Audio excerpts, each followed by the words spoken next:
میرے ایک مخلص ہیں، انہوں نے مجھے وہاں بتایا کہ وہاں مزار ہے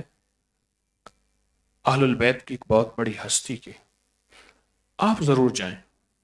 میرے لیے بھی دعا کیجیے گا۔ میں وہاں گیا، جنازے تھے،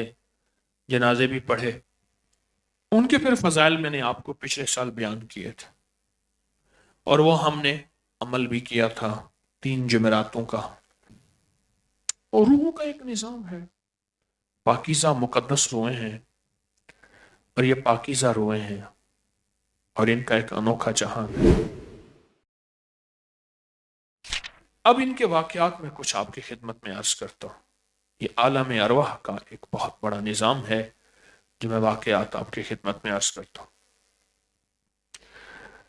نواب سید محمد صدیق حسن بھوپالی رحمت اللہ علیہ، وہ ہیں تقریباً 250-300 کتابوں کے مصنف ہیں، بہت بڑی ہستی تھے، بھوپال کے نواب تھے۔ فرمایا کہ ایک مرتبہ ابو ایک بزرگ ہیں مواہب شاذلی، تو کہتے ہیں کہ ایک مرتبہ مجھے پریشانی تھی، کوئی مسائل تھے میرے ساتھ، مشکلات تھیں، تو میں پریشان تھا، تو خواب میں مجھے سرور کونین صلی اللہ تعالیٰ علیہ وسلم کی زیارت ہوئی۔ فرمایا جب تجھے کوئی مشکل پیش آئے تو سیدہ نفیسہ طاہرہ کی نظر مان لیا کر، اگرچہ ایک پیسہ ہی کیوں نہ ہو، تیری مشکل حل ہو جائے گی۔ اور نواب صاحب کہتے ہیں کہ میں نے ہمیشہ کوئی صدقہ، کوئی خیرات، کسی کی ضرورت مند کی ضرورت کو پورا کرنا، کہیں پانی کا انتظام، کہیں جو بھی ہے اس کو ہدیہ کر دیا، اور یہ نیت کر دی کہ میں اس کا ثواب سیدہ کی بارگاہ میں پیش کر رہا ہوں، اور کہا کہ اللہ نے میرا کام کر دیا۔ امام یافی فرماتے ہیں، بہت بڑی ہستی ہیں، کہ سیدہ نفیسہ کو ہدیہ پیش کرے مال کا اور اعمال کا۔ انہوں نے فرمایا میں نے مال کا کیا، اور وہ ہدیہ پھر سیدہ نفیسہ کی بارگاہ میں پیش کرے تو مرادیں بر آتی ہیں۔ ایک دفعہ مصر میں قحط پڑا، ان دنوں وہاں کے ایک سخی شخص عفان بن سلیمان نے گھر خریدا، جس کی کھدائی کرتے ہوئے گھر میں مدفون خزانہ نکل آیا۔ عفان نے عہد کیا یہ سارا خزانہ غریبوں کو خرچ کروں گا، اور مصر کے شہزادے احمد سے گندم کے 1000 اونٹ خرید کر مسکینوں میں بانٹنا شروع کر دیا۔ قحط سالی کے بعد کچھ ہی دنوں میں گندم قیمت 3 گنا بڑھ گئی، تو شہزادہ احمد نے عفان سے کو اپنے محل بلایا، یا تو میرے 1000 اونٹ واپس کر، یا پھر گندم کی موجودہ قیمت سے 3 گنا زیادہ دے۔ عفان نے دونوں شرطیں ماننے سے انکار کر دیا۔ شہزادہ احمد غصے کے عالم میں مصر کے گورنر ابی عبداللہ الحربی کے پاس پہنچا۔ وہ انتہائی شفاق اور بہت زیادہ خون ریز انسان تھا۔ اس نے شہزادی کی بات سن کر عفان بن سلیمان سخی کی تمام جائیداد ضبط کرنے کا حکم دیا۔ ادھر عفان بن سلیمان اس وقت بزرگ سید علی بن عبداللہ کی خدمت میں بیٹھے سارا ماجرا بیان کیا کہ میں ظلم سے تنگ آ کے اب مصر چھوڑ کے جا رہا ہوں، میری ساری چیز ضبط کر دی ہے، میرے پاس کیا بچا۔ سید عبداللہ نے خانوادہ نبوت، اہل البیت کی عظیم ہستی، انہوں نے عفان کو ساتھ لیا اور سید نفیسہ کی بارگاہ میں پہنچے، اور وہاں آ کے ان کے مزار پر کچھ دیر قرآن پاک کی تلاوت کی، وہ ہدیہ دیا، اور ہدیہ دے کے پھر ان کے وسیلے سے دعا مانگی، اور کچھ پیسے مان لیا کہ میں غریبوں کو یہ ہدیہ دوں گا، یا اللہ عفان کی ساری مشکلیں حل ہو جائیں۔ اس رات انہوں نے خواب میں سیدہ نفیسہ کو دیکھا جو فرما رہی تھیں دونوں گورنر عبداللہ کے پاس جاؤ، وہ تمہارا مسئلہ حل کر دے گا۔ حالانکہ اسی نے تو سارا کچھ، ہر چیز جو ہے وہ ضبط کی تھی۔ اگلے دن دونوں حضرات گورنر کے پاس پہنچے، اس نے حیرت انگیز طور پہ ان دونوں کا بہت احترام کیا اور کہا کہ مجھے سیدہ نفیسہ نے خواب میں حکم فرمایا یہ دونوں حضرات آ رہے ہیں، نیکی اور سخاوت کا سلوک کرو اور عفان کی ساری جائیداد واپس کر دو، کیونکہ انہوں نے مجھے ساتھ لیا ہے اب، اور میرے ساتھ اللہ ہے۔ بات ختم۔ پھر گورنر نے دعا کے لیے ہاتھ اٹھائے، یا اللہ میں نے جو کچھ کرتا رہا مجھے معاف کر دے۔ میں نے عفان کی دولت واپس کر دی اور حکومتی خزانے میں مسکینوں پر خرچ کرنا شروع کر دیا، اور کہتا تھا، پھر ساری عمر کہتا تھا کہ سارا مصر مجھ سے خوف کرتا ہے، میں سیدہ نفیسہ سے خوف کھاتا ہوں اور ڈرتا ہوں۔ اب ایک فتاوی عالمگیریہ کا ثبوت دے رہا ہوں، اور میں کوئی اگر یہ شخص کوئی نظر مانے کہ یا اللہ تو میرے مریض کو شفا دے دے، میں سیدہ نفیسہ کے دربار میں رہنے والے فقیروں کو کھانا کھلاؤں گا، یا ان کی مسجد کے لیے چٹائی خریدوں گا، یہاں خدمت کرنے والے فقراء کو دوں گا،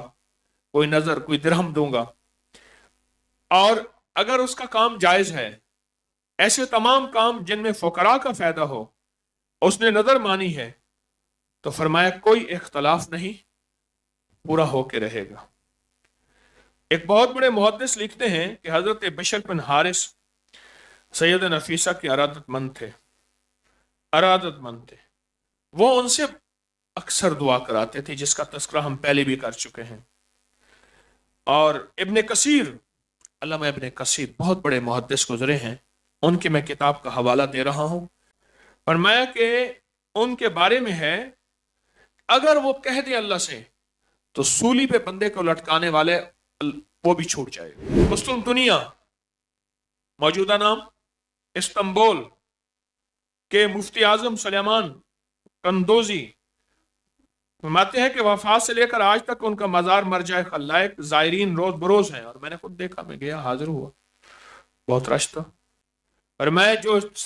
سیدہ نفیسہ کو سورۃ فاتحہ ورنہ سورۃ العالی، اخلاص، معوذتین پڑھ کے ہدیہ کرے اور ان کے وسیلے سے جو دعا مانگے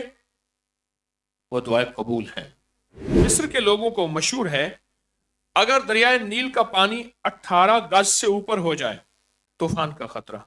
16 گز سے نیچے ہو جائے فصلیں سیراب نہیں ہوں گی،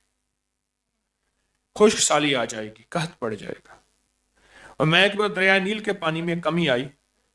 لوگ جمع ہو کر سیدہ نفیسہ کی بارگاہ میں حاضر ہوئے کہ آپ دعا فرمائیں۔ آپ نے انہیں اپنی چادر دی، اس دریا میں ڈال دو۔ حکم کے مطابق لوگوں نے بابرکت چادر دریا میں ڈال دی۔ ابھی گھر بھی نہیں پہنچے تھے، تو دریا نیل کا پانی بلند ہو کر اپنی سطح پر آ گیا، اور لوگوں نے کہا کہ حضرت عمر رضی اللہ تعالیٰ عنہ کے بعد اللہ نے ایک اپنے ولی کی اگلی کرامت دکھائی ہے، کہ آپ ایک پیسے کی نیت کر لیں، آپ کے پاس کوئی ایک پیسہ نہیں، آپ ایک پیسے کی نیت کر لیں کہ میں کسی کی مدد کروں گا، یا کوئی چیز پکا کے کسی کو ہدیہ کر کے، یہ پیسہ کا ہدیہ یا یہ کھایا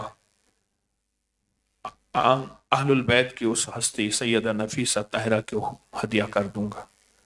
اللہ تم میرا یہ مسئلہ حل کر دے، اللہ یہ میری مشکل دور کر دے، اللہ میری یہ ناکامی ختم کر دے، اللہ میری یہ حالات کی سختی ختم کر دے، اللہ میری یہ پریشانی ختم کر دے، بس یہ نیت کر لے۔ اللہ نے ایسے ایسے کرم نوازی کے دروازے کھولے، عجب نظام کہ 2 مٹھیاں بند کریں۔ آپ دائیں مٹھی کو جب بند کریں گے، پہلے سن لیں، تو اس میں محسوس کریں کہ میرے پاس اس میں اللہ کی طاقت ہے۔ تو یہ 2 مٹھیوں کا عمل ہے، 2 مٹھیوں کا عمل ہے۔ تو اس مٹھی میں آپ نے اللہ کی طاقت کو لیا ہے، دائیں مٹھی میں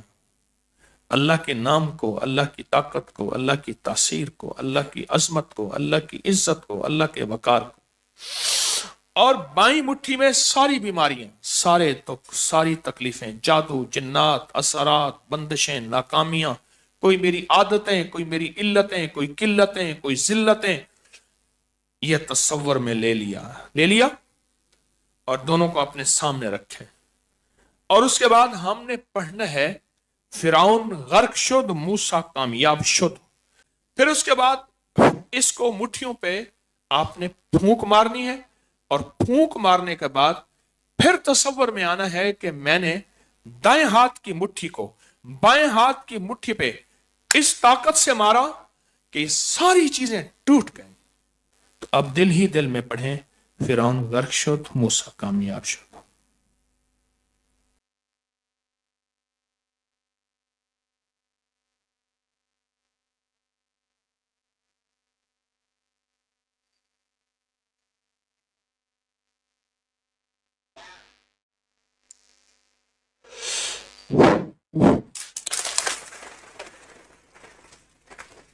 عمل مختصر لیکن تاثیر بہت زیادہ۔